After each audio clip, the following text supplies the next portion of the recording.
Oui, bonjour, bonsoir, peuple de Dieu. On appelle ça suite à programme. Je voulais donner la suite de notre programme. Je crois, si Dieu voulait bien, la semaine prochaine, on va continuer notre étude biblique. On doit étudier sur la divinité de Jésus-Christ. C'est ça notre thème.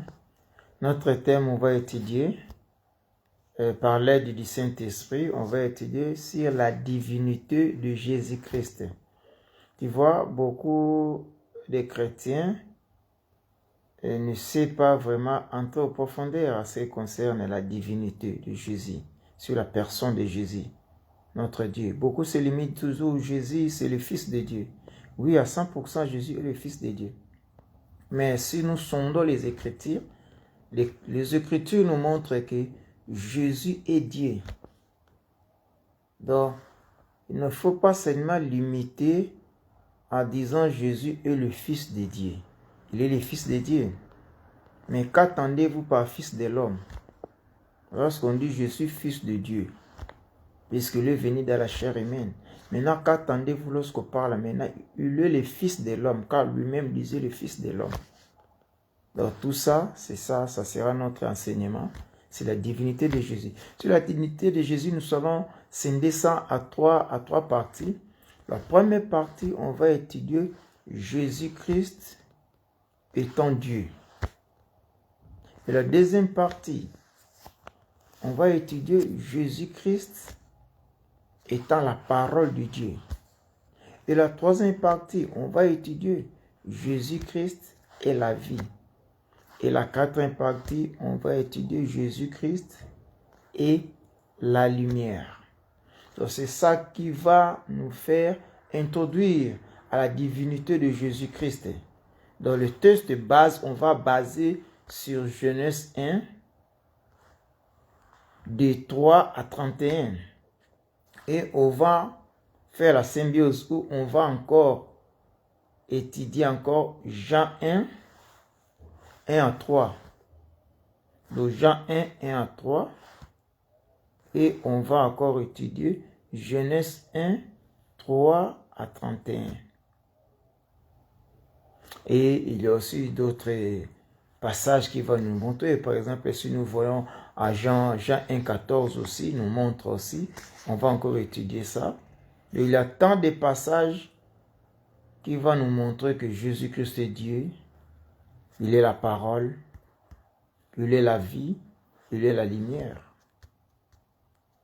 Vous voyez? Nous disons toujours Jésus-Christ, Fils de Dieu, Jésus-Christ, Fils de l'homme. Cela veut dire quoi au juste quand on dit Jésus-Christ, Fils de Dieu? Ça veut dire quoi?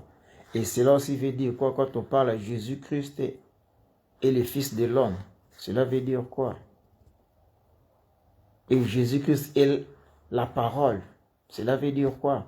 Jésus-Christ est la vie. Cela veut dire quoi? Jésus-Christ est la lumière. Cela veut dire quoi? Et de tous les attributs, en étudiant bien la Bible, c'est ça qui va nous montrer la divinité de Jésus-Christ. Qu'on va tirer la conclusion. Est-ce que réellement Jésus-Christ est Dieu? Le Créateur qu'Abraham avait adoré? Celui qui est apparu à Abraham comme Melchizedek? C'est lui qui Abraham avait donné un dixième de ce butin? Celui qui a béni Abraham avec le pain et le vin? Celui-là, Jésus. Et on va voir encore qui est Jésus et qui est Christ. Là encore, il faut le savoir. Beaucoup de chrétiens, nous ne savons pas. En tout cas, veuillez m'excuser pour ce dé. Là encore, on va étudier qui est Jésus, qui est Christ et qui est Jésus-Christ. Nous avons Jésus. Nous avons aussi Christ et nous avons Jésus-Christ. Tout ça, c'est dans la divinité de Jésus. Et c'est là qui va nous montrer, ou bien cela va pousser à tirer la conclusion si c'est là Jésus-Christ est Dieu ou il n'est pas Dieu. Ce qui va suivre cet enseignement sera vraiment béni. Alors, le jour où je dois programmer, je crois que ça sera week-end prochain, Pas ce week-end aussi. Aujourd'hui, c'est mardi. Pas ce week-end, mais week-end à 8 heures. Dieu nous fera grâce. On va quand se rencontrer et on va parler sur la divinité de Jésus. Et après ça, on va parler aussi sur les chrétiens, les rachetés de l'Éternel. Est-ce que tout chrétien est censé avoir la vie éternelle, ou tout chrétien ira au ciel, ou tout chrétien sera enlevé? On va tout étudier ça. Mais premièrement, on va entamer un nouveau thème sur la divinité de Jésus-Christ. Et après, il y aura aussi d'autres thèmes qu'on va étudier comme auparavant. On va étudier pourquoi Jésus-Christ a dit « Je suis le chemin ». Pourquoi Jésus-Christ a dit « Je suis la vérité ». On va étudier tout cela. Laisse que le Seigneur vous bénisse. C'était seulement un petit flash que je voulais vous flasher pour l'enseignement qu'on va entamer la semaine prochaine. Je crois pas ce samedi, ou non, je crois pas ce dimanche, mais dimanche à 8, toujours à même heure, on va entamer un nouveau thème, la divinité du Seigneur Jésus.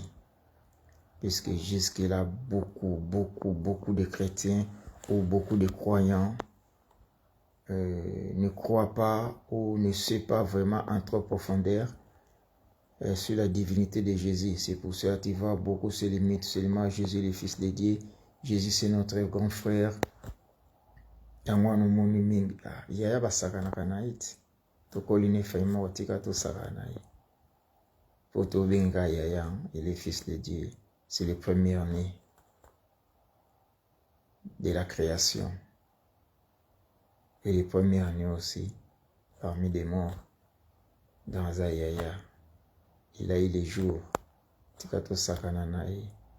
Mais surtout, côté la divinité de Jésus-Christ, là, que nous déla.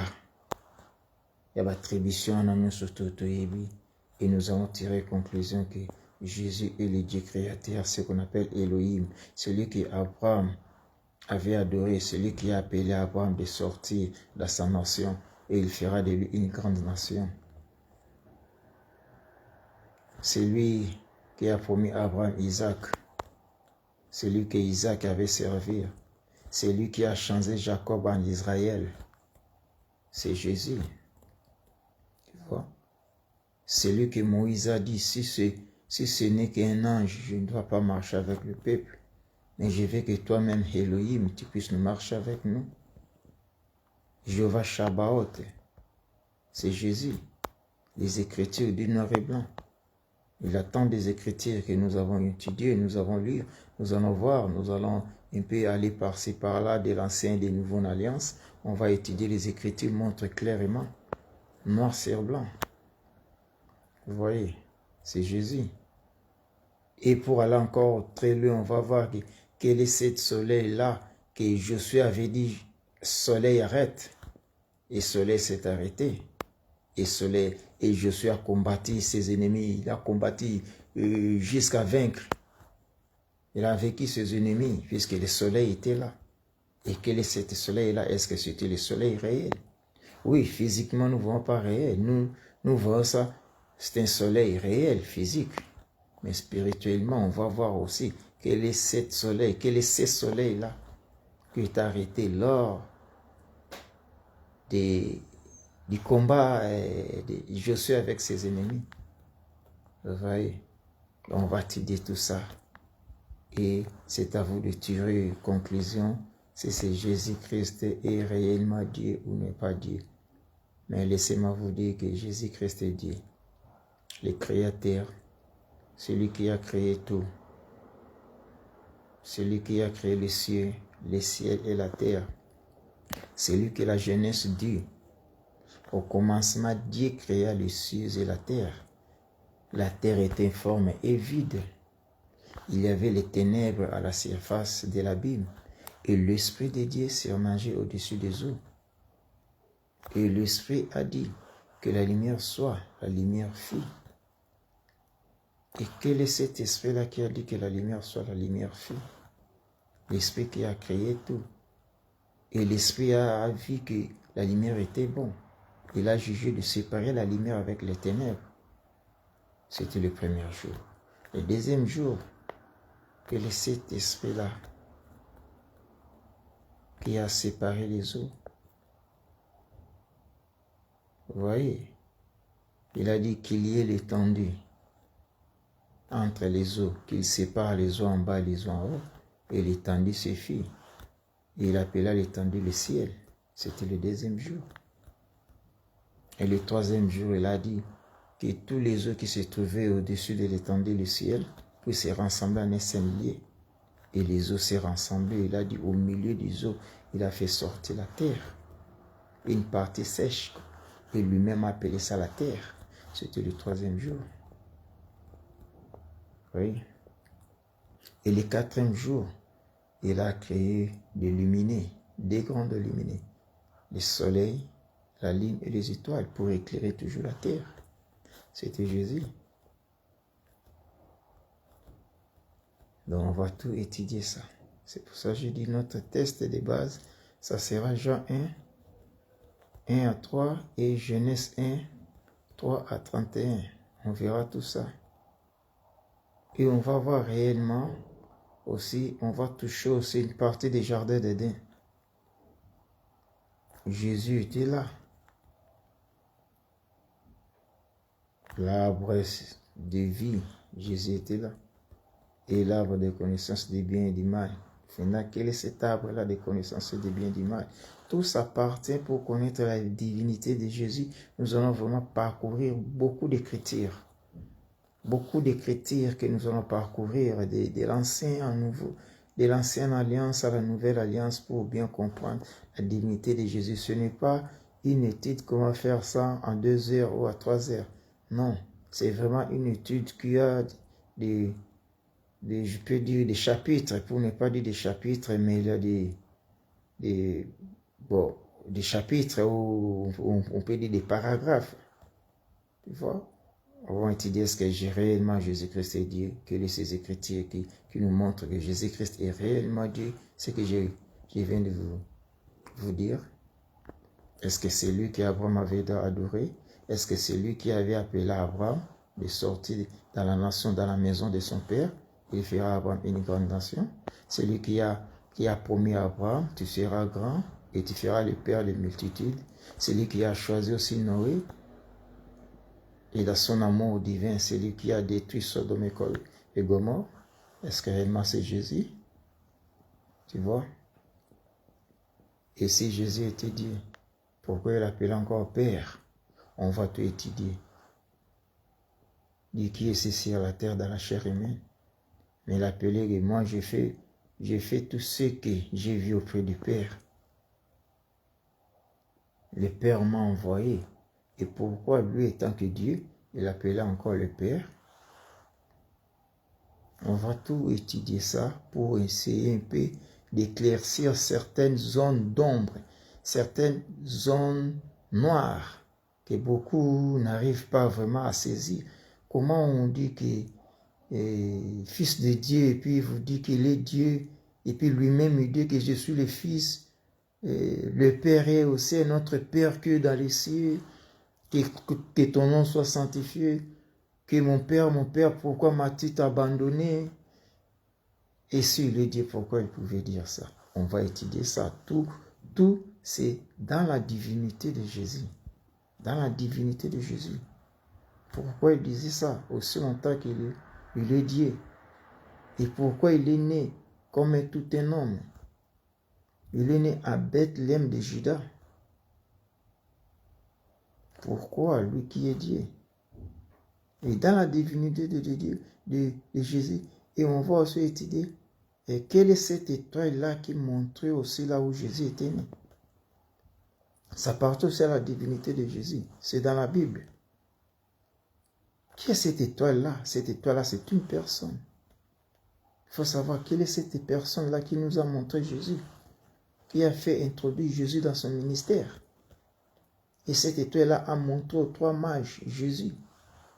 C'est à partir de cette étoile-là que les 3 mages ont su que Jésus est né, le Sauveur est né, le Fils de Dieu est né, le Fils de l'homme est né. C'est la chair qui a vu le jour. Mais au commencement, c'était l'Esprit qui agissait. Maintenant, vers le temps de la fin, maintenant, c'est la chair qui a vu le jour, le temps de la grâce. La grâce nous a visités, la grâce de Dieu nous a visités par la chair. Vous voyez? Et ça limité pas seulement par la chair, laissez-moi vous dire, il y a aussi le corps. Et s'il faut faire la différence entre la chair et le corps de Christ, est-ce que Jésus vient de la chair? Il est resté seulement dans la chair?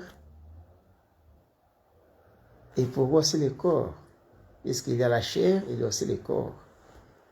Puisqu'on a bien dit, Paul a expliqué que votre corps est le temple du Saint-Esprit, votre corps, mais il n'a pas dit que votre chair est le temple du Saint-Esprit. Le Saint-Esprit ne pouvait pas habiter dans la chair, mais le Saint-Esprit pouvait habiter dans le corps. Ici, on n'a pas besoin de la médecine. Hein? Oh non, la chair, c'est la même chose avec le corps. Là, c'est la science. Mais dans la Bible fait la différence entre la chair et le corps. Il y a vraiment la différence dans la Bible. Tout ça, ça appartient dans la divinité de Jésus. De la divinité de Jésus, c'est grand. C'est un thème, je peux dire, c'est comme une forêt. Si tu entres dans la forêt, tu n'as pas les boussoles, tu risques d'être perdu. Tu risques d'être perdu. Dans la forêt, lorsqu'on entre dans la grande forêt, il faut avoir la boussole. Si tu n'as pas la boussole, là, tu vas perdre. Donc, la Bible, c'est une grande forêt. Tu entres dans la Bible, il faut avoir le Saint-Esprit.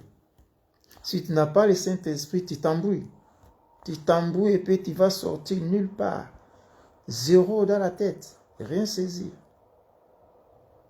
Donc, la parole de Dieu n'est pas un roman que les Blancs ont lu dans les métros. N'est pas un roman que les scientifiques lisent dans leur bureau. Non, la parole de Dieu mérite d'abord, avant de lire, il faut vraiment que l'esprit puisse te pousser à lire. Ce n'est pas dit dans les temps de détente, je m'ennuie. Ah bon, je prends la parole, je lis. Là, tu commences à lire un roman. Puisque tu n'as rien à faire, les temps de détente, maintenant tu as pris la Bible, bon, je n'ai rien à faire, je m'ennuie, bon, il faut que je prends la Bible, je commence à lire. Là, tu es en train de lire les romans. Et la Bible mérite vraiment, puisque c'est un travail de l'esprit. Comme tu prends ton corps, le matin tu te réveilles, tu vas au travail, corps, âme, esprit, tu travailles. La Bible aussi c'est comme ça. Corps, âme, esprit, dans la pensée biblique, dans la Bible. Ce n'est pas seulement tu manges, tu mets un petit verre d'eau, tu vois la télé, tu t'ennuies et tu ouvres la Bible, tu commences à feuilleter, à lire Jean 1, et puis bon, et au commencement était la parole, et la parole était avec Dieu, la parole était Dieu, et tout qu'on sort là, non. La Bible, lorsqu'on lit la Bible, il faut que tu prends ton temps d'abord, que l'Esprit puisse te pousser, que l'Esprit puisse t'inspirer, puisse te convaincre. Il est temps maintenant de prendre la parole, de lire. Là, tu vas bien manger. Puisqu'on ne mange pas seulement pour manger, mais on mange lorsqu'on a faim. Et puis lorsqu'on a faim, il faut que le corps puisse te pousser à manger. Le corps vraiment demande la nourriture, le corps est fatigué, mais il faut que je mange. Il faut que tu bois. Il faut que je bois. Ouais, le corps a besoin de boire. Bon, je prends l'eau, je bois, ou bien je prends à manger. Je mange. Là, le corps a demandé. L'esprit aussi, c'est ça. L'esprit, lorsqu'il sent vraiment que non, parce que l'esprit mange la prière, mais l'âme mange la parole. Si ton âme est bien disposée, ton âme a poussé, mené le temps. de manger la parole, il faut nourrir aussi l'âme par la parole, car l'esprit est nourri par la prière, mais l'âme est nourrie par la parole.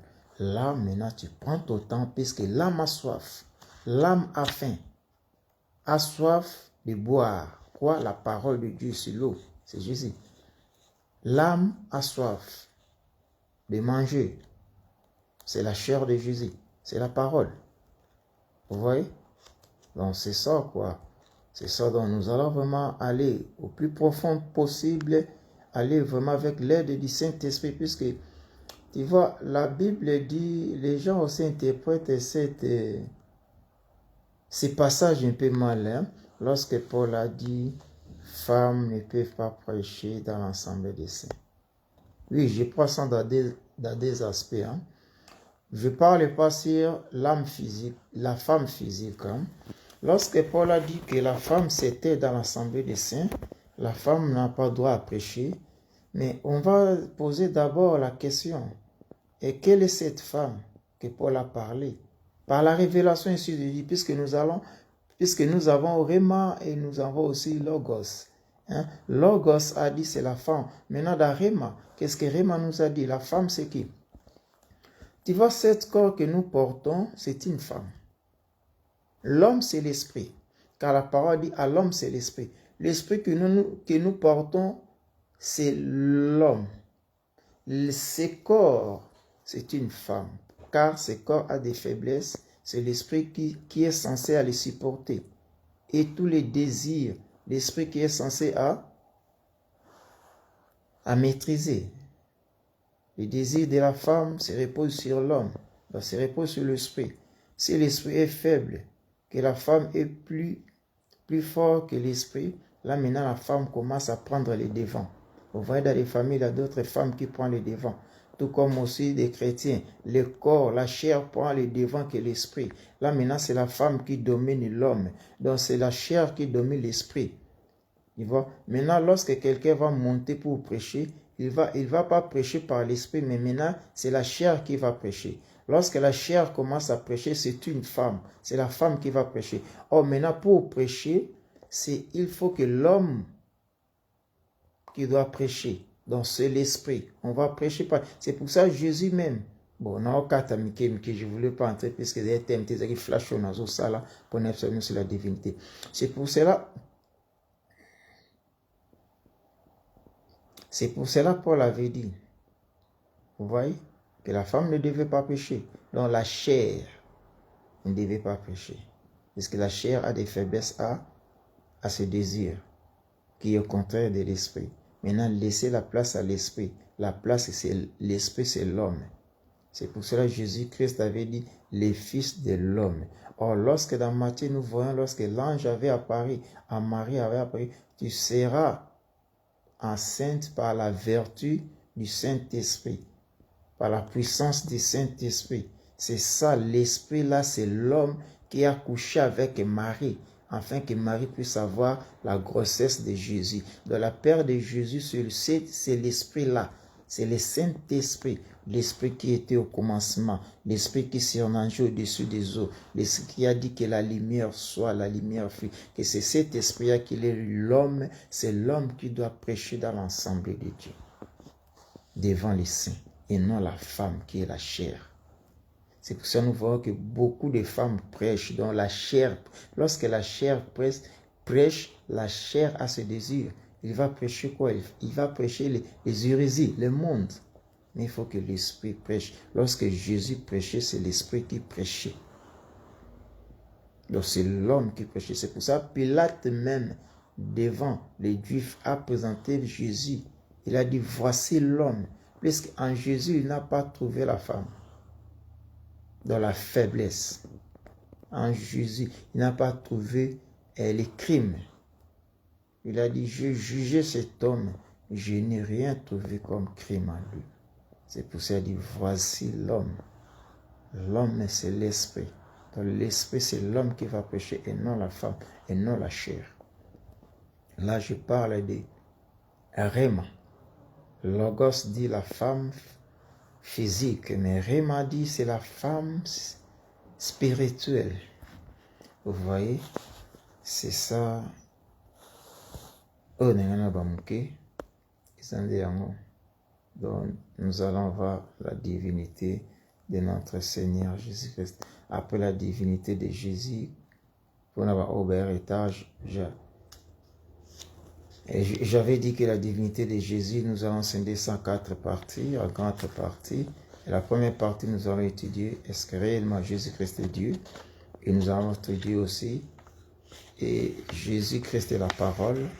Quand on dit que la parole, le commencement était la parole était avec Dieu et la parole était Dieu. On va étudier Jésus-Christ étant que Dieu, réellement, c'est réellement Dieu. On va étudier est-ce que réellement il est la parole. Et on a dit que maintenant, cette parole, en elle, il y avait la vie. Dans cette parole, il avait la vie. Est-ce qu'on va étudier Jésus-Christ est la vie? On va voir. Et on a dit que la vie, cette vie-là, c'était la lumière des hommes. Donc cela, je m'excuse, donc cela veut dire que Jésus-Christ aussi est la lumière des hommes.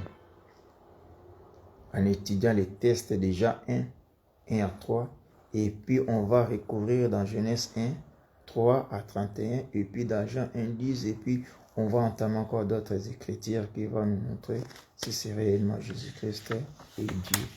Et à part ça, nous avons encore d'autres thèmes. On va étudier sur les rachetés, les Rachel, la Rachel, donc les rachetés de l'Éternel, ce qu'on appelle Rachel. On va voir aussi la vie de Rachel, qui était la femme aimée, ou la femme intime de Jacob. Rachel veut dire rien d'autre que racheté de l'Éternel. Nous sommes les femmes de Christ, nous sommes des Rachel. Les Rachel que Christ avait aimé, tout comme Rachel aussi Jacob avait aimé. Mais est-ce que Rachel, lorsque Jacob a fait sortir Rachel, Léa et ses deux servantes dans la maison de leur père, est-ce que tous les deux, Léa et Rachel, c'était des femmes de Jacob? Est-ce que tous les deux étaient arrivés dans la maison de son père, dans la maison du père de Jacob? Et nous disons non. Rachel était morte sur la route. Et pourquoi Rachel était morte sur la route? À cause de quoi? Qu'est-ce qui a entraîné la mort de Rachel? Que Rachel puisse mourir sur la route. Pendant son accouchement, Rachel a lâché. Le cœur est lâché. Vous voyez, on va aussi voir ça. Lui qui était la femme aimée de Jacob. Il a eu la promesse d'aller dans la maison du père de Jacob, mais il n'a pas arrivé sur la route. Elle est morte. Et pourquoi? On va voir aussi les Rachel que nous sommes, les rachetés de l'Éternel. Vous voyez? Donc, on va voir ça à la longue. Et il y a aussi la loi de réclamation. Est-ce que tout chrétien est délivré? Tout chrétien, puisqu'on a dit, il n'y a pas de condamnation. Oui, bonsoir mon frère Bruno Kabungo, je crois, à Canada. Et bonsoir aussi mon frère Freddy Makobanzika, je crois, à Kinshasa Limité. Et que Dieu vous bénisse aussi. Que Dieu vous bénisse. Bon, ce n'est pas vraiment une émission. C'est un flash, c'est un flash que nous avons ça pour une émission. Lélo, on n'a pas eu le temps. C'était pas prévu, puisque en Europe c'est férié, et j'ai profité de la férié, on appelle ça flash, il y a une émission semaine prochaine concernant la divinité de Jésus, et puis à part la divinité de Jésus, et tout de ce renseignement c'est la vie de Rachel, et Rachel veut dire qu'il est racheté de l'Éternel, et Rachel a été la femme aimée de Jacob, a eu même les promesses, ils ont quitté le père Laban, pour aller dans la maison du père de Jacob. Mais Rachel, lui qui était aimé de Jacob, il n'est pas arrivé. Mais celui que Jacob n'aimait pas, c'est Léa. Mais c'est Léa qui est arrivée à la maison. Rachel a lâché le cœur sur la route, au cours de route. Et pourquoi? Lui qui était aimé par Jacob, il était racheté. de l'Éternel, Rachel. Nous aussi, nous sommes des rachetés de l'Éternel. Et pourquoi c'est la route? Beaucoup. Ça se lâche. Donc, même pas tout comme l'enlèvement, les chrétiens, ils ont abandonné leur foi. Leur foi, ils ont perdu leur foi. Et pourquoi c'est là? Sur la route, on n'a pas encore arrivé. Et est-ce que réellement que tout chrétien est censé être enlevé? Et quelle est cette catégorie de chrétiens quelle est cette catégorie de chrétiens qui sera enlevée? Cette catégorie de chrétiens-là. Il y a des critères. Il y a des critères pour que tu es toi-même sûr que non, je suis très content de t'écouter en direct. C'est un grand plaisir pour moi. Merci mon frère Freddy, que Dieu vous bénisse. Que Dieu vraiment vous bénisse. Ok? C'est vraiment très important à savoir. Chrétien tout, au hasard chrétien, ye moko amiye baraki sora enlèvement ngana okende. Mais sous pe sora enlèvement naza pensa prêté. Aïbaka. Et là, ils ont assuré. Qu'est-ce qui va t'assurer? Qu'est-ce qui t'assure qu'aujourd'hui, si l'enlèvement, moi je pars? Aujourd'hui, si l'enlèvement, moi je pars. Qu'est-ce qui t'assure de ça? Est-ce que ta foi?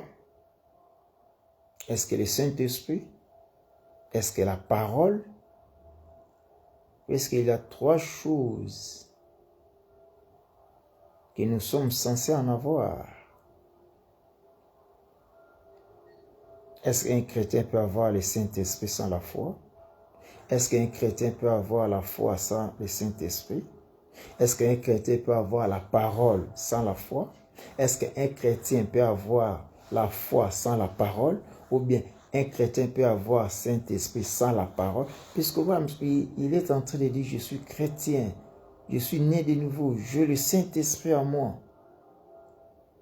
Mais devant un obstacle, il a perdu la foi. Est-ce que réellement il avait le Saint-Esprit?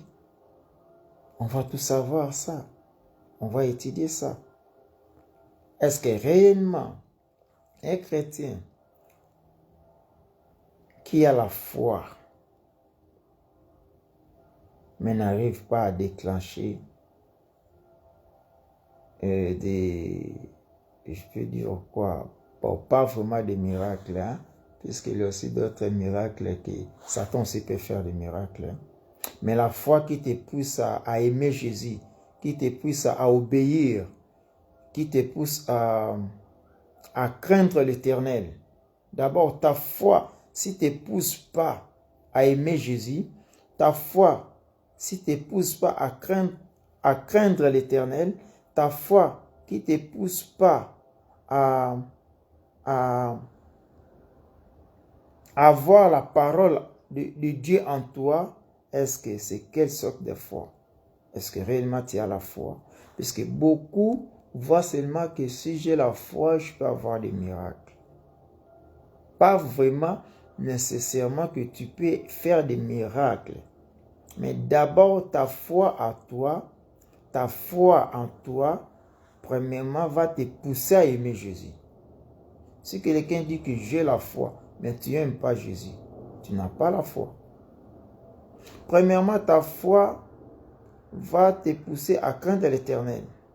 Mais beaucoup de chrétiens vont à l'église, ils ont la foi, ils vont à l'église, mais n'ont pas la crainte de Dieu. Est-ce qu'il a vraiment la foi? Tu dis que protocole, mais il sort avec un chantre de l'église. Mais il dit que j'ai la foi, j'ai le Saint-Esprit. Est-ce que réellement le Saint-Esprit? Est-ce que réellement il a la foi? Quelle est cette foi-là qui n'arrive pas à te pousser à avoir la crainte de Dieu? Quelle est cette foi-là qui n'arrive pas à pousser à avoir l'amour de Dieu? Puisqu'un chrétien jusque-là, qui marche toujours dans l'impudicité, dans l'escroquerie, dans l'ivrognerie, dans l'orgueil, surtout l'orgueil au milieu des chrétiens, l'orgueil, la haine, la calomnie, les querelles. est-ce que le Saint-Esprit en toi va te pousser à quereller, à avoir la haine, à avoir l'orgueil? Puisque, prenons l'exemple de l'orgueil, si vraiment tu as l'orgueil en toi, qui va te combattre premièrement? Ce n'est pas le diable qui va te combattre premièrement. C'est Dieu qui va résister contre toi. C'est le premier ennemi, ça sera Dieu. Puisque la parole, Dieu déclare que Dieu résiste aux orgueils. Quand tu es orgueilleux, sache-toi que la première personne qui va résister contre toi, c'est Dieu lui-même. C'est Dieu lui-même qui va résister contre toi. C'est Dieu lui-même qui va résister contre toi. Puisque tu es un orgueil. Tu es une orgueilleuse. Ce n'est pas l'affaire ici du diable. Le diable a résisté contre moi et je vois que mes problèmes ne marchent pas. Non, abandonnez l'orgueil. Tu vas chercher qui est en train de résister contre toi, mais c'est Dieu. Dieu est en train de résister contre toi puisque tu es l'orgueil. La parole dit. Dieu résiste aux orgueils. Quand tu es un orgueil, chasse-toi que Dieu va résister contre toi. Ce n'est pas le diable d'abord. Est-ce que cette sorte de chrétien a la foi en Jésus, a le Saint-Esprit, a la parole? Vous voyez? D'abord, le Saint-Esprit. C'est qui le Saint-Esprit? Ou laissez-moi vous dire aussi, c'est quoi le Saint-Esprit? Ou le Saint-Esprit, c'est qui? Et tant que personne, le Saint-Esprit, c'est qui? Et tant qu'un nom, le Saint-Esprit, c'est quoi? Et tant que non, le Saint-Esprit, c'est quoi? Et tant qu'une personne, le Saint-Esprit, c'est qui? On va voir ça dans la divinité de Jésus. Et pourquoi il a dit qu'il faut que je m'en aille? Il faut que le Saint-Esprit puisse venir. C'est comme s'il parle encore d'une autre personne qui va venir. D'un autre être, en dehors de son être, qui va encore venir. Être du Saint-Esprit. On va toujours voir dans la divinité de Jésus. C'était ça, flash d'aujourd'hui, mes bien-aimés. Laisse que le Seigneur vous bénisse. On va vraiment entrer aux profondeurs de la parole. Il faut étudier, sonder les Écritures. Sonder les Écritures. Car les Écritures parlent d'elles-mêmes. Nous n'avons pas besoin de consulter les dictionnaires humains ou les dictionnaires faits par les scientifiques, les gens, Académie française, Académie, tout ça. Non. Tout mot qui se trouve dans la Bible ont leur définition aussi dans la Bible. Tout mot, j'ai dit tout mot qui se trouve dans la Bible ont leur définition toujours dans la Bible. Nous ne devons pas courir dans les dictionnaires humains en cherchant. Étymologie des noms, non. La Bible nous définit tous les mots qui se trouvent dans la Bible où tu ne peux pas comprendre. C'est la divinité de Jésus. C'est quoi la divinité? On va voir ça dans la Bible. Si la divinité veut dire quoi? On va voir maintenant Jésus veut dire quoi dans la Bible. Nous ne courons jamais dans le dictionnaire humain. Si on va courir dans le dictionnaire humain, c'est pour prendre un exemple physique ou exemple de la nature, à la nature, si on peut dire cela. On peut prendre des exemples comme ça et puis on va comparer ça avec ceux de la parole. Mais la définition, on va tout voir dans la Bible, comment la Bible définit Jésus et non pas le dictionnaire, comment le dictionnaire définit Jésus. On va voir la parole veut dire quoi et non selon la rousse ou micro-Robert. Selon la Bible elle-même définit la parole c'est quoi. Et la vie c'est quoi? On va voir. La vie c'est quoi? Est-ce que la vie c'est avoir l'existence, existence ou vivre la vie? Est-ce que lorsque on existe, est-ce qu'on vit? C'est ça la vie?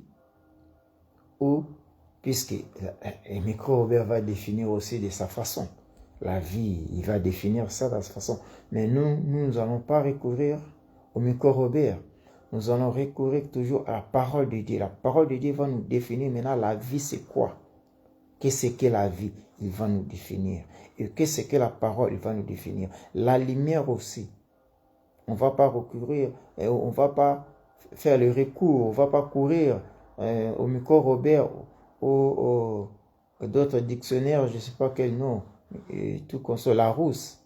Non, la lumière, la Bible définir c'est quoi la lumière. La Bible va nous définir c'est quoi la lumière.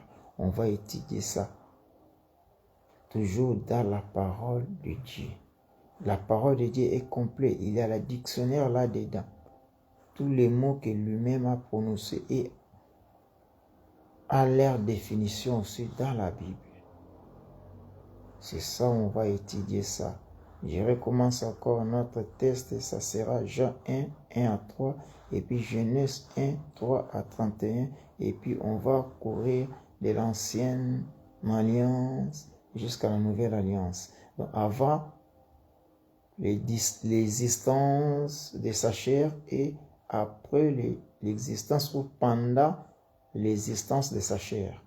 Si je peux dire cela, malgré français, récemment, et compliqué côté là pour nous expliquer vraiment donc avant son avenir dans la chair humaine et pendant son existence ou pendant son séjour ou pendant, je ne sais pas, ici sur la terre. On va étudier ça. Et ça sera très, très, très bon enseignement. Ça sera vraiment très bon enseignement. Beaucoup de belé passe dimanche, c'est dimanche, mais dimanche à 8. Je ne sais pas si ça sera le quantième. Je crois, bon, je dois voir la date. C'est ça, en tout cas, ça sera très, très bon enseignement et vous serez très enrichis. Mais et aussi, la rade dimanche, on a été héros dans 2 ou 3 mois.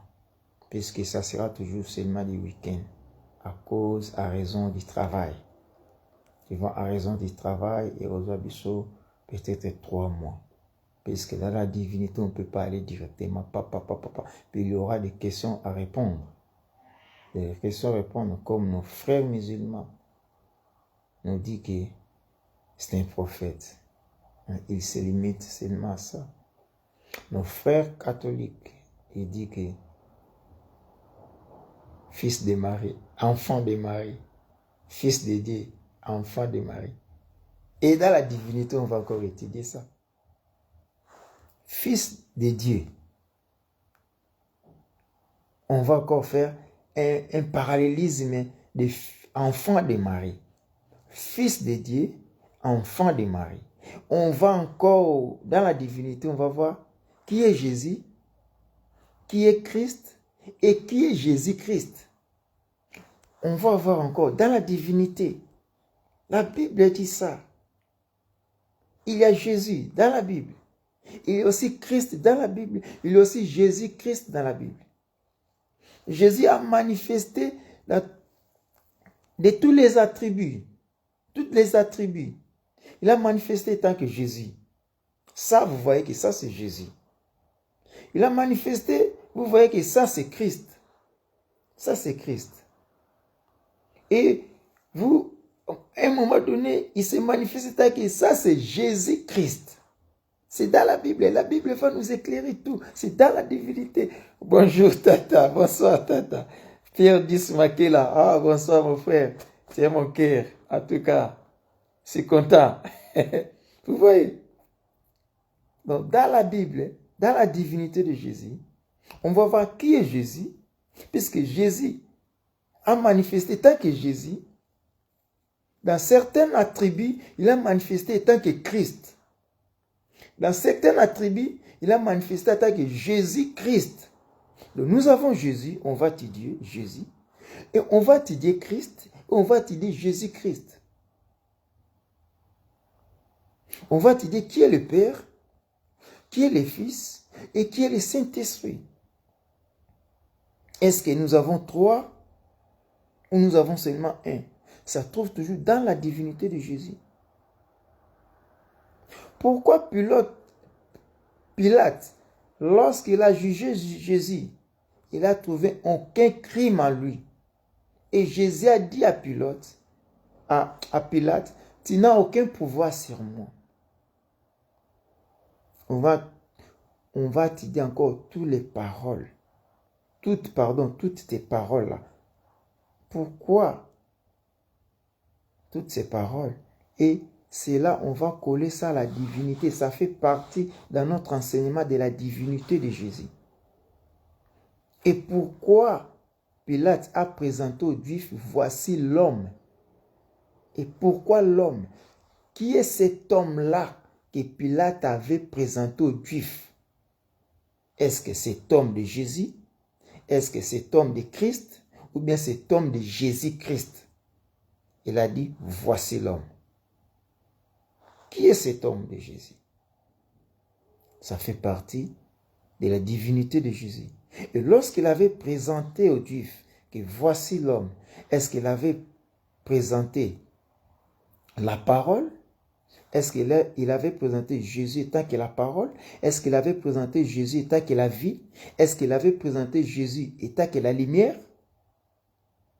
Ou bien il avait présenté Jésus étant que l'agneau? On va étudier toujours ça. Donc, cet enseignement, ça sera vraiment un très bon enseignement que le Saint-Esprit m'a mis au cœur de partager avec vous la divinité de notre Seigneur Jésus-Christ. Puisque, en disant Jésus est Dieu créateur, Elohim, c'est lui qui a appelé Abraham de sortir de la maison de son père et pour faire Abraham une autre nation, grande nation. Est-ce que c'était Jésus? Et qui est celui-là qui était avec Abraham et Abraham commençait à intercéder auprès de cet homme-là pour Lot? Qui est cet homme-là? La Bible dit ils avaient 3 anges. 2 ont passé. Ils ont allé à Sodome et Gomorrhe, mais un qui était resté avec Abraham. Et Abraham commence maintenant l'intercession de son neveu, Lot, auprès de cet homme-là. Qui est cet homme-là? On va étudier. Ça fait partie de notre leçon de la divinité de Jésus. On va étudier. Et on va voir aussi lorsque Jean a vu dans l'Apocalypse un ange puissant a crié, qui est digne de prendre des livres, d'abord de regarder. Avant de prendre, il faut regarder d'abord ce que tu es en train de prendre. Qui est cet homme qui est digne de regarder les livres, de prendre et d'ouvrir les livres de la rédaction? La parole de Dieu déclare qu'il n'y avait personne dans les ciels et non dans les cieux. La parole a bien dit dans les ciels, sur la terre et sous la terre. La parole n'a pas dit dans les cieux. Je ne sais pas d'autres versets. J'ai parcouru un peu 3-4 versets bibliques, 4 versets de la Bible nous parlent toujours. Personne ne s'est trouvé digne dans les ciels, sur la terre et sous la terre. Et non dans les cieux. Dans les cieux, s'est trouvé déjà une personne. Dans les cieux, s'est trouvé une personne. Mais dans les ciels, sur la terre et sous la terre, dans les lieux arides, il n'y avait personne. Et Jean commence à pleurer. Et l'un des 24 a dit à Jean, ne pleurez pas. Voici les lions de la tribu de Juda, les rejetons de David, qui va prendre les livres et d'ouvrir. Jean était content d'écouter les lions et dit, est-ce que réellement lorsque Jean a regardé pour voir, puisqu'on a dit voici les lions de la tribu de Juda, lorsque Jean a regardé, est-ce qu'il avait vu les lions, réellement lions? La Bible dit non. Jean, lorsqu'on a dit de regarder, voici les lions, je voulais montrer, mon frère dit, je te montre, voici les lions de la tribu de Juda. Et dit, maintenant, lorsque toi tu regardes, tu vois une autre ou un autre.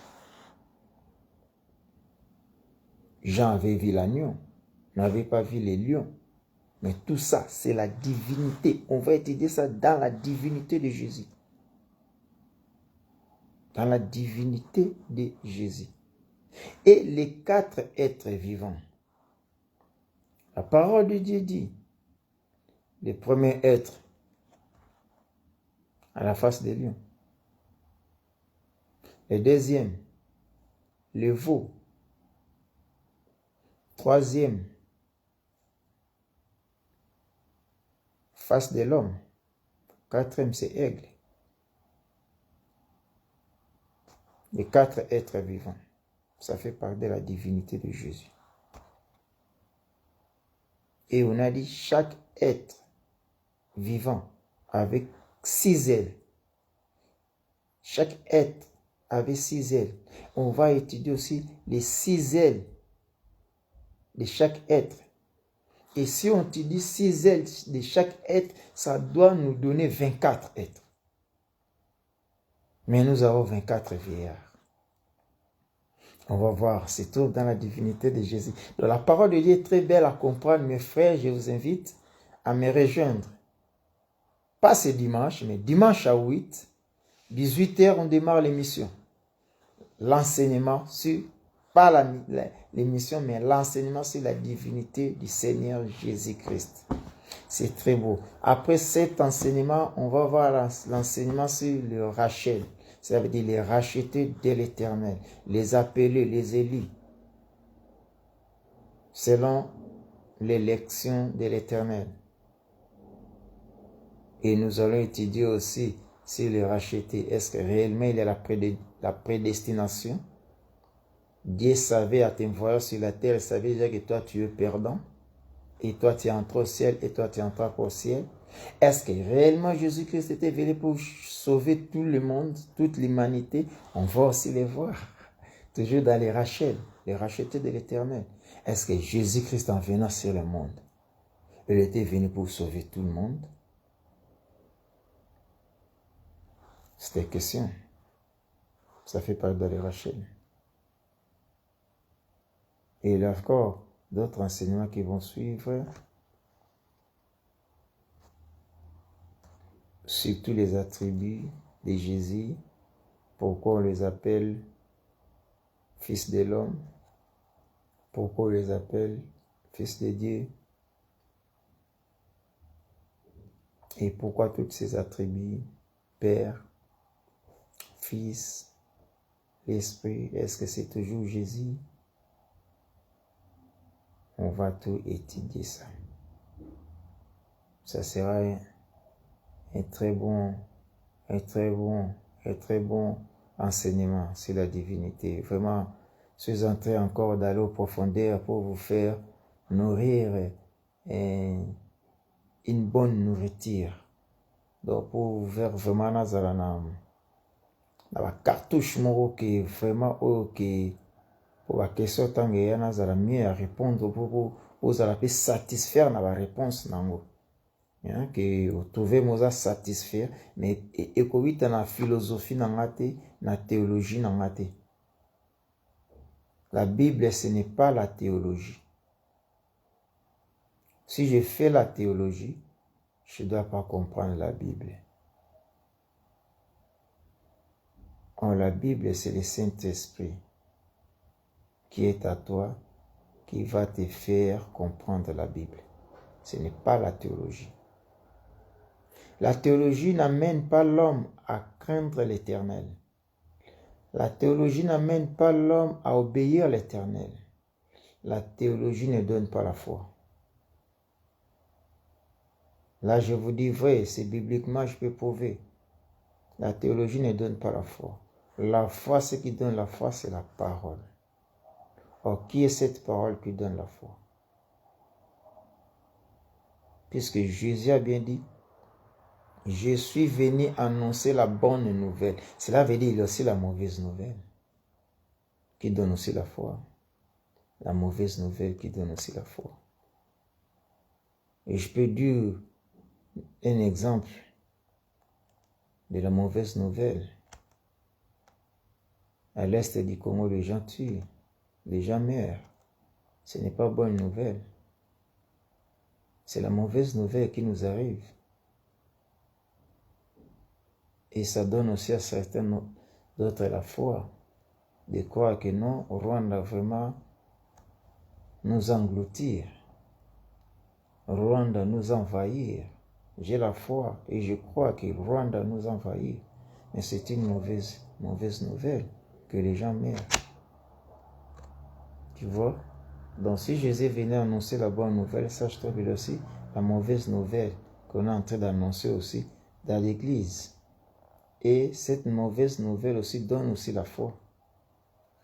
Mais il donne une foi non efficace, une foi qui ne te pousse pas à craindre l'Éternel, une foi qui ne te pousse pas à obéir à l'Éternel, une foi qui n'attire pas que le Saint-Esprit puisse consommer ta foi, puisque le Saint-Esprit, c'est lui qui est le consommateur de notre foi.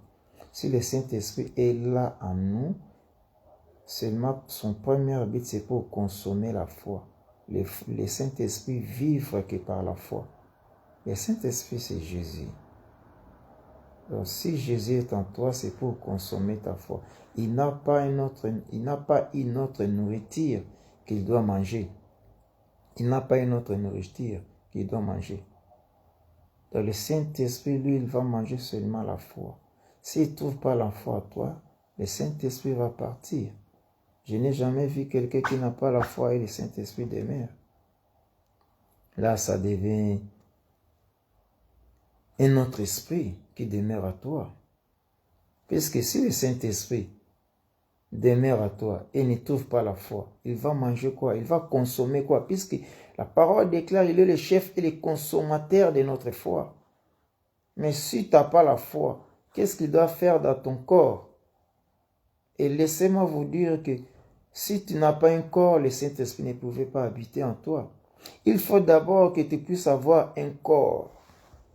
Si tu as un corps, à ce moment-là, que le Saint-Esprit puisse habiter, puisque la parole de Dieu déclare bien, le Saint-Esprit habite dans le corps. Paul a dit, vous ne savez pas que votre corps est le temple du Saint-Esprit, la sainte demeure de l'Esprit Saint. Vous ne savez pas que votre corps est le ciel, où demeure le trône de l'Éternel. Le trône de l'Éternel, c'est le Saint-Esprit. Alors, si tu n'as pas un corps, le Saint-Esprit ne pouvait pas habiter. Maintenant, quel est ce corps-là que tu dois habiter? Est-ce que le corps que nous portons avec les os? Ou il y a un autre corps que le Saint-Esprit va habiter? On va encore étudier. Il y a aussi la chair. Si tu as la chair, le Saint-Esprit ne pouvait pas habiter dans la chair. Il faut d'abord que tout le monde te botamaka. Selon, moi je ne dis pas selon la médecine. Il ne faut pas confondre la médecine et la parole. Te botamaka, pas avec le corps, mais nous sommes avec la chair. C'est bibliquement, je dois vous montrer. Te botamaka la chair. Oh, cette chair, c'est la chair, c'est la nature pécheresse. La chair est née, c'est la nature pécheresse. Même Jésus aussi était né dans la chair humaine. Il fallait qu'il puisse maintenant voir le corps pour que le Saint-Esprit puisse habiter. Donc, il faut maintenant le brisement doit passer. Tu dois briser d'abord cette chair, que cette chair doit être brisée. Lorsque tu passes dans le brisement, le dépouillement, il faut que dépouillement y a chair et saliment. Lorsque la chair doit être brisée, dépouillée, et cette chair, ça devient corps. Donc le corps, c'est quoi? Le corps, c'est le brisement de la chair.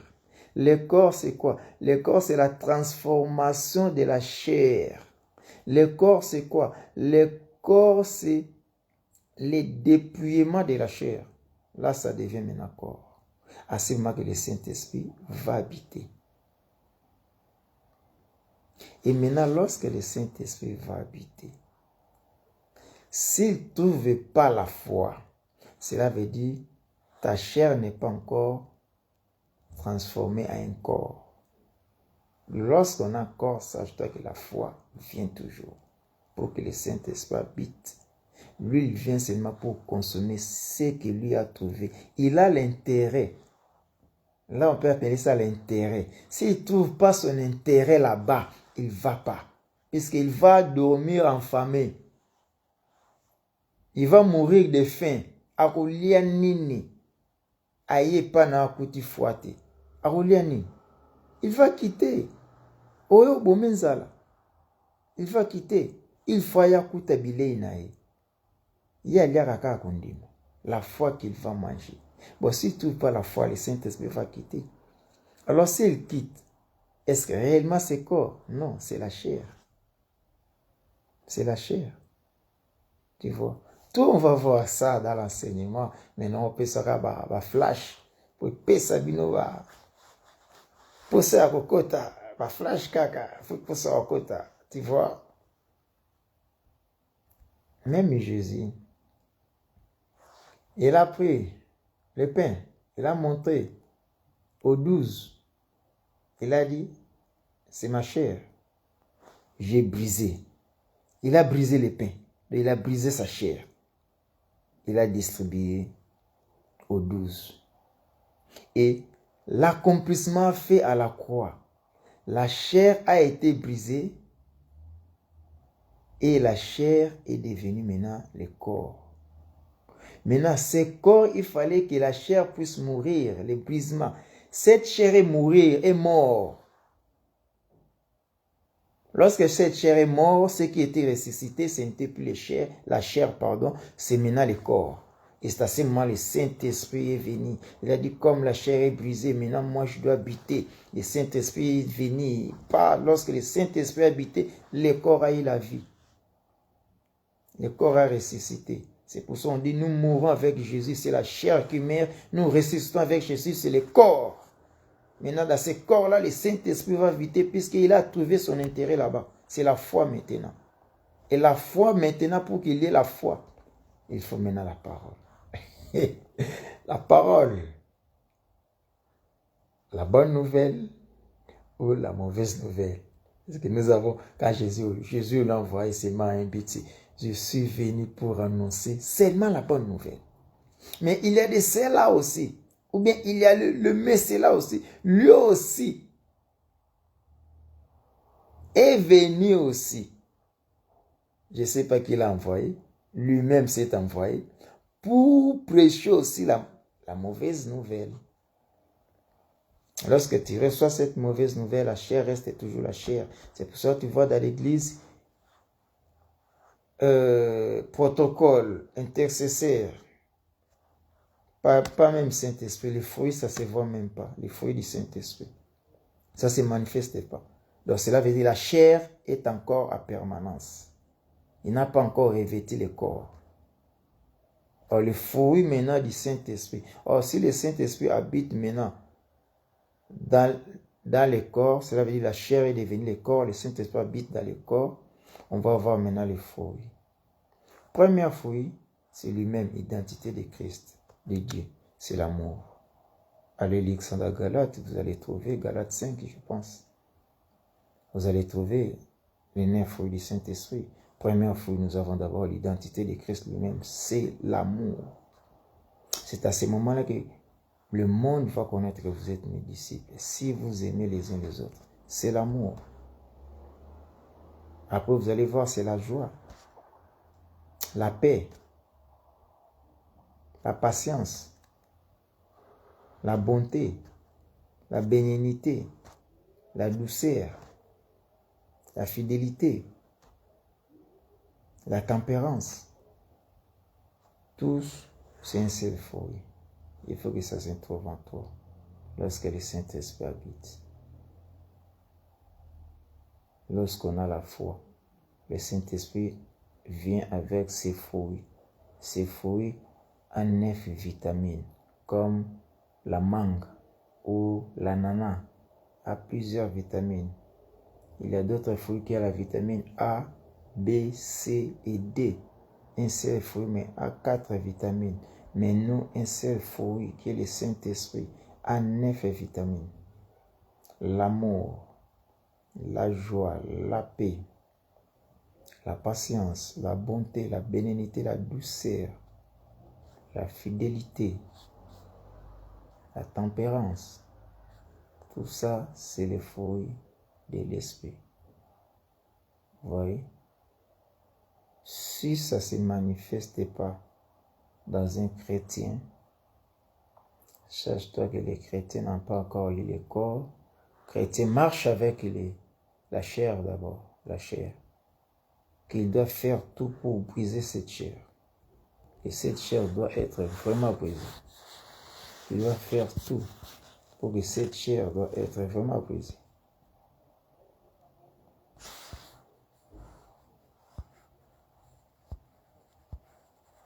C'est ça. Notre introduction ou bien notre flash. C'était ma flash. Pour vous dire que cet enseignement, ça sera vraiment très beau ou très bel enseignement. Là, tu reçois en haut. Les jours du dimanche à 8. Merci, mon confrère Vital Lokwa. Que Dieu vous bénisse. Merci, Aya. Nzamba Monao. Vous voyez? C'est ça, quoi. Donc, pour moi, je vous dis au revoir. C'était pas une émission. Ezaki Flash Moro, il fallait topper ça. Pour suite émission, suite enseignement à Bissau, la divinité de Jésus-Christ. Et après cet enseignement, on a vu tout l'enseignement Moussoussou, c'est Rachel, ça veut dire les rachetés de l'Éternel. Et la vie de Rachel aussi. Rachel qui était la femme aimée de Jacob. C'est ça. Laisse que le Seigneur Dieu vous assiste. Le Seigneur Dieu vous bénisse. Pour moi, c'était aussi un grand plaisir d'être en contact avec vous. J'ai pris pour vous, mon frère Freddy. J'ai pris pour vous, mon frère Pierre Dissoumakela, que j'aime beaucoup. Oh, on a passé des moments terribles, des moments durs, des moments pénibles avec mon frère Dissou. Vraiment, je suis fier encore de te voir. Que Dieu vous bénisse. Toi et maman Yvette, avec votre fils, j'ai vu qu'il a grandi. Hein? Il a grandi, je crois qu'il a accroché sur le diplôme d'État, je pense. Je pense qu'il est maintenant à l'université. Parce que je l'avais laissé encore très petit. Je pensais tout petit. Des choses comme ça. Bon, que Dieu vous bénisse. Je vous laisse. Allez. Un gros bisou à vous. Et je salue aussi ma sœur à Londres. Que Dieu te bénisse aussi. Perle, Nadal, que Dieu te bénisse. Je bénisse aussi ma sœur en France. Agnès, que Dieu te bénisse aussi. Je bénisse aussi ma sœur Evelyne en Angola, que Dieu te bénisse aussi, maman Evelyne, les kimbangistes, mais alingi Yesu, Eva Maïfo, Kokotse Piana Ben, christianisme solo, qu'il reçoive vraiment le Seigneur Jésus-Christ comme sauveur et son Seigneur, puisqu'il aime vraiment. Aratara enseignement te, aratapé la prière te, azar toujours permanent, et il voulait trop savoir sur Christ. Mais il est kimbangiste. Vraiment c'est comme ça, petit à petit, oui, j'ai béni aussi mes deux enfants à Kinshasa, Dorcas la joie. J'ai béni aussi leur maman Jacqueline Bokolo, et pourquoi pas aussi ma bien-aimée. J'ai béni aussi maman Edinza Pangolumba, ma bien-aimée, que Dieu aussi te bénisse. J'ai béni aussi ma grande sœur Françoise Lunda Bansaba, ma très chère sœur, mon préféré. Petit Eric, je te bénis aussi. Bon, vous êtes trop nombreux, hein? Je ne peux pas saluer tout le monde, mais je vous aime toujours. Allez, on fait comme ça. Oh, j'ai oublié Fifi Mavinga. Et ma petite sœur, ma bien-aimée aussi. Hey, j'aime ma petite. Fifi Mavinga, toi aussi. Je te bénis. Que Dieu te bénisse. Nouveau venu, soyez les bienvenus. Yemo et puis soyez les bienvenus. Ça va pas là-haut. Kalamingité. Bon, je vous laisse. Que Dieu vous bénisse. Vous êtes nombreux. Je ne vais pas saluer tout le monde. Je bénis aussi mon église, mon ministère, mon pasteur Patrick Mandoulou, ministère de la Croix, ici en Allemagne, à Cologne. Je bénis toutes les mamans du mystère de la Croix et tous les papas du mystère de la Croix ici à Cologne, dirigé par Patrick Mandoulou, qui est en Belgique. Je bénis tout le monde. Allez, on fait comme ça. Ciao, vous êtes nombreux, je ne peux pas tout vous saluer. Hein? Que Dieu vous bénisse vous tous. Ciao.